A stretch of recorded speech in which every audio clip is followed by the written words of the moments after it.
अस्सलाम वालेकुम viewers, welcome back to my channel. अपनी लास्ट वीडियो में मैंने आपको स्वीडन में एडमिशन के मुतालिक रहनुमाई की थी।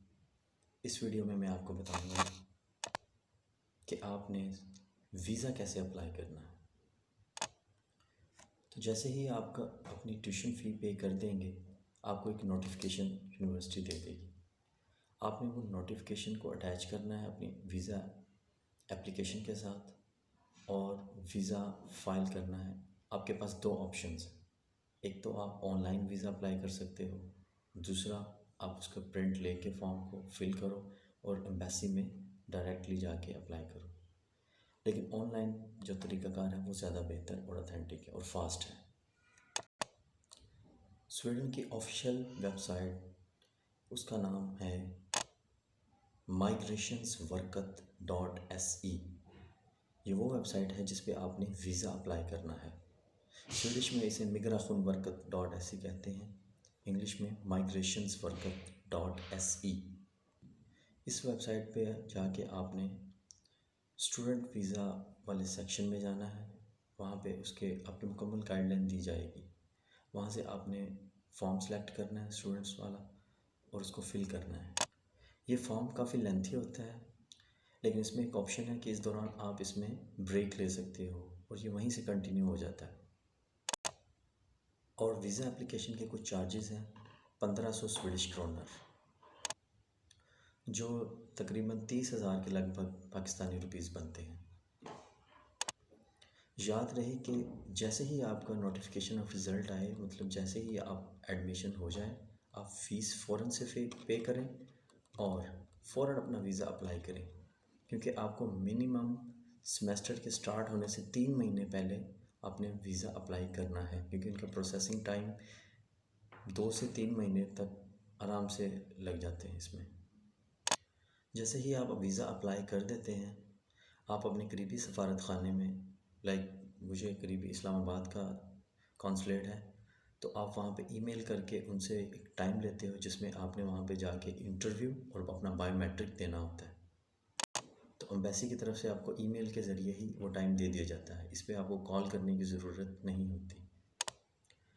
इंटरव्यू इसका काफ़ी टाइम टेकिंग होता है और उसके लिए आपको ज़रा ज़हनी तौर पे तैयार होकर जाना पड़ेगा, क्योंकि वो काफ़ी लंबा इंटरव्यू होता है, तकरीबन 1.5 से 2 घंटे का ईज़िली हो जाता है।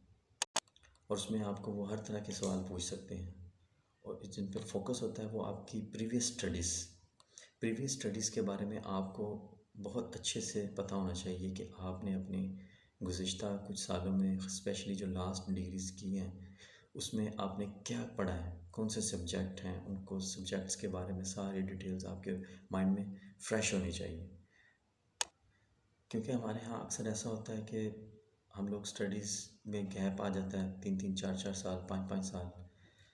खैर स्वीडन में ये स्टडी गैप मायने नहीं रखता, लेकिन उसका नुकसान ये होता है कि हम जब इंटरव्यू के लिए जाते हैं तो बहुत सारे जो सवाल होते हैं हम उनका जवाब नहीं दे पाते, और स्पेशली जो हमारी प्रीवियस स्टडीज़ के रेलेवेंट सवाल होते हैं, तो उसमें फिर स्टूडेंट्स बौखलाहट का शिकार हो जाते हैं या वो सेटिस्फाई नहीं कर सकते अपने ऑफिसर को।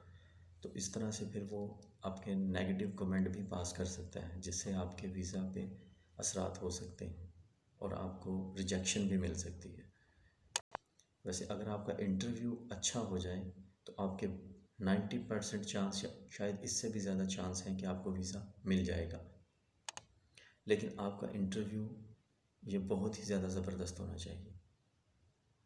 इंटरव्यू में आपकी प्रीवियस स्टडीज़ के बारे में पूछ सकते हैं, वो आपके जॉब एक्सपीरियंस के बारे में पूछ सकते हैं अगर कोई है, ठीक है, आपकी फैमिली बैकग्राउंड के बारे में, आपके घर के बारे में, सोसाइटी के बारे में, कोई भी करंट अफेयर, किसी भी तरह के वो सवाल आपसे पूछ सकते हैं। तो आपको ज़हनी तौर पे वो बिल्कुल प्रिपेयर होके जाना पड़ेगा।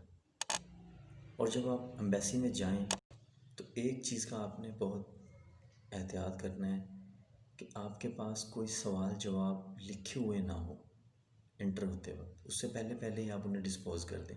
मिसाल के तौर पे बहुत सारे लोग ट्रैवल करके दूसरे शहरों से आते हैं, तो वो कुछ पॉइंट्स लिख लेते हैं कि यार ये बात है, ये मेरा भी कुछ सवालात हैं, ये मैं भूल ना जाऊँ या कोई कंफ्यूज हो जाऊँ तो मैं थोड़ा सा देख लूँ उन्हें रास्ते में।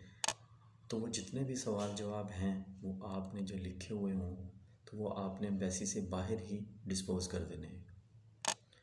और जब आप एम्बेसी में एंटर हो तो आपके पास सिर्फ मुतलका डॉक्यूमेंट्स लाइक आपका पासपोर्ट, आईडी कार्ड और आपके educational documents, work experience and this kind of stuff, बस ये कुछ होना चाहिए आपके पास। क्योंकि जो इंटरव्यू ले रहा होता है उसके मूड का कोई पता नहीं होता, वो आपसे डायरेक्ट पूरी फाइल ही मांग ले, वो कहेंगे लाएँ अपने सारे डॉक्यूमेंट्स मुझे दें। वैसे ये बहुत कम होता है, वो मोस्टली वो आपसे जो भी डिमांड करें, वो आपसे पासपोर्ट मांगे, आपके एजुकेशनल डॉक्यूमेंट्स मांगे, कोई चीज़ मांगे तो आपने उन्हें देनी है। लेकिन अगर वो ये कह दें कि अब सारा इन्वेलप ही मुझे पकड़ा दें तो, और आपके वो सवाल जवाब उसमें लिखे हुए हों, तो फिर वो काफ़ी नुकसानदेह चीज़ साबित हो सकती है। समटाइम वो कुछ ऐसी बातें पूछ लेते हैं जिनसे कोई ये डाउट ना हो जाए कि आप वहाँ पे परमानेंटली जाना चाहते हैं। तो आपने जब भी कुछ इस तरह का सवाल पूछे तो आपने कहना है कि मैं अपनी स्टडीज़ के लिए जा रहा हूँ, इस स्टडीज़ के बाद या तो मैं अपनी नेक्स्ट डिग्री स्टार्ट करूँगा, और या फिर मैं अपने वापस पाकिस्तान, या आप कहीं से भी जा रहे हैं तो मैं वापस अपने होमलैंड आ जाऊँगा, और वहाँ आके वो मेरे पास बहुत सारी अपॉर्चुनिटीज़ हैं, मैं यहाँ जॉब कर सकता हूँ, बिज़नेस करता हूँ, जो भी आपकी रेलेवेंट फील्ड हो वो आप उन्हें बता दें। किसी भी बात से आप उन्हें ये शक ना होने दें कि मैं तो जनाब वहाँ पे जाके स्लिप हो जाऊँगा, स्किप कर दूँगा स्टडीज़ और सेटल होना है एंड दैट्स इट। क्योंकि हमारे बहुत सारे लोग इसी उम्मीद से जाते हैं कि जाएंगे, पढ़ेंगे, नहीं पढ़ेंगे, बस ठीक है वहाँ जाके सेटल हो जाना। क्योंकि बहुत सारे लोगों के रिश्तेदार हैं यूरोप में, तो वो या तो जाके किसी और कंट्री चले जाते हैं या जाकर स्टडीज़ स्किप कर देते हैं, जो कि बाद में आने वालों के लिए बड़ा मसला हो जाता है। क्योंकि वो पॉलिसीज़ सख्त कर देते हैं, उन्हें पता होता है कि ये स्टूडेंट्स आ रहे हैं और कहीं इधर जा रहे हैं, उधर जा रहे हैं, ये सीरियस नहीं है पढ़ाई में, तो इनके लिए जो फिर क्राइटेरिया सख्त से सख्त होता जाता है, जो बाद में आने वालों के लिए परेशानी का बायस होता है। तो बस आपने उन्हें यही शो करना है कि भाई मैं जेन्युइन स्टूडेंट हूँ और मैं पढ़ाई के लिए बस मरा जा रहा हूँ, मैंने सिर्फ पढ़ाई करनी है। इंटरव्यू के दौरान आपका कॉन्फिडेंट होना बहुत ज़रूरी है। आपका अपने केस ऑफिसर के साथ आई कांटेक्ट होना बहुत ज़रूरी है, ठीक है, जिससे आपको वो ये ना समझे कि आप परेशान हैं, नर्वस हैं, या कुछ ऐसा सा मामला है आपके साथ। सम टाइम एक ही तरह के सवाल बार बार आते हैं, तो आपने जितनी बार भी वो कोई भी सवाल पूछे आपने उसे डिफरेंट तरीके से ज़रा जवाब देना है, ताकि उसे पता हो कि ये इस बंदे के पास काफ़ी नॉलेज है, इसके पास काफ़ी वोकेबलरी है, तो ये हर तरह से मतलब डील कर सकता है। तो व्यूवर्स, ये सारी वो बातें थी जिससे आप अपने वीज़े के दौरान ये सारी आपको काम आएंगी। तो इनका सम अप करते हुए कि आपने अपने सेमेस्टर स्टार्ट होने से 3 महीने पहले कोशिश करनी है कि वीज़ा अप्लाई हो जाए, ताकि केस ऑफिसर के पास काफ़ी टाइम हो आपके फ़ाइल को रीड करने के लिए। और एक सबसे ज़रूरी बात, एक बैंक स्टेटमेंट की रिक्वायरमेंट होती है कि आप स्टडीज़ के लिए जा रहे हैं, आपके पास इतने फ़ंड्स हैं कि आप अपने आप को वहाँ पे सपोर्ट कर सकते हैं। तो वो बैंक स्टेटमेंट आपके अपने नाम पे होनी चाहिए। इसमें ये कोई शर्त नहीं है कि वो कितनी पुरानी हो, बिल्कुल फ्रेश भी हो, डजेंट मैटर। सिर्फ उसमें एक बात का ख्याल रखना है कि आपने जितनी ड्यूरेशन के लिए वीज़ा अप्लाई किया है उतने महीने काउंट करके आपके पास उतनी रकम होनी चाहिए।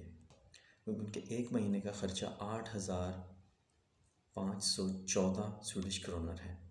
तो कुछ यूनिवर्सिटीज़ के लिए आप 13 महीने का रेजिडेंस परमिट अप्लाई करते हैं स्टार्ट में, अगर आप बैचलर्स के स्टूडेंट हैं। 3 साल का आप अप्लाई सिर्फ ड्यूरेशन वहाँ लिखेंगे, लेकिन वीज़ा आपने अप्लाई करना है 13 महीने के लिए, 13 मंथ्स। 13 मंथ्स के बाद आपको रिन्यू करवाना पड़ेगा। तो आपके पास 13 मंथ्स रहने के लिए इतनी अमाउंट होनी चाहिए, 8514 मल्टीप्लाई बाई 13, तो पाकिस्तानी कुछ 25-26-27 लाख के करीब अमाउंट बनती है। ये मेन एप्लीकेंट के लिए। अगर आपका डिपेंडेंट साथ है तो 3500 SE के 3500 स्वीडिश क्रोनर आप मज़ीद ऐड कर लें अपने स्पाउस के लिए। और अगर आप मास्टर्स के लिए जा रहे हैं तो आप 1 ईयर के लिए आपके पास वो फंड्स आपने शो करने होंगे। और जितनी देर आपका वीज़ा प्रोसेस नहीं होता है ये अमाउंट आपके अकाउंट में रहेगी, आप इसे विड्रॉ नहीं कर सकते, क्योंकि वो किसी भी टाइम वेरीफाई कर सकते हैं। स्वीडन की 5 यूनिवर्सिटीज़ ऐसी हैं जिनका पॉलिसीज़ जिनकी थोड़ी चेंज हुई हैं, वहाँ पे आप 2 इयर्स के लिए रेजिडेंस परमिट अप्लाई कर सकते हैं। तो अगर आप उन स्टूडेंट्स में शामिल हैं जो उन 5 यूनिवर्सिटीज़ में जा रहे हैं, उनके नाम मैं डिस्क्रिप्शन में मेंशन कर दूँगा। लिनियस है, यनशॉपिंग है, इस तरह से ये 5 यूनिवर्सिटीज़ हैं। तो उनमें आपको 2 साल के लिए रेजिडेंस परमिट मिलेगा पहला। तो आपके अकाउंट में उसी हिसाब से फिर अमाउंट भी ज़्यादा होनी चाहिए 2 साल के इक्विवेलेंट। तो ये तो मुकम्मल इन्फॉर्मेशन थी आपको वीज़ा के मतलब। अगर आपके ज़हन में कोई और सवाल हो तो आप मुझे कमेंट करके पूछ सकते हैं। नेक्स्ट वीडियो में मैं आपको बताऊंगा कि जब आपको वीज़ा मिल जाए तो आपने इसके लिए आपको क्या चीज़ें रिक्वायर होंगी, आपको ट्रैवल करने के लिए आप साथ क्या लेके जाएंगे, ताकि वहाँ जाके आपको किसी परेशानी का सामना न करना पड़े। तब तक आप अपना बहुत सा ख्याल रखें और मुझे दुआओं में याद रखें, और चैनल को लाजमी सब्सक्राइब करें, शेयर करें, लाइक करें, ताकि इसी तरह की मज़ीद इन्फॉर्मेटिव वीडियोज़ बनाने में मुझे हौसला अफजाई हो। Thank you so much.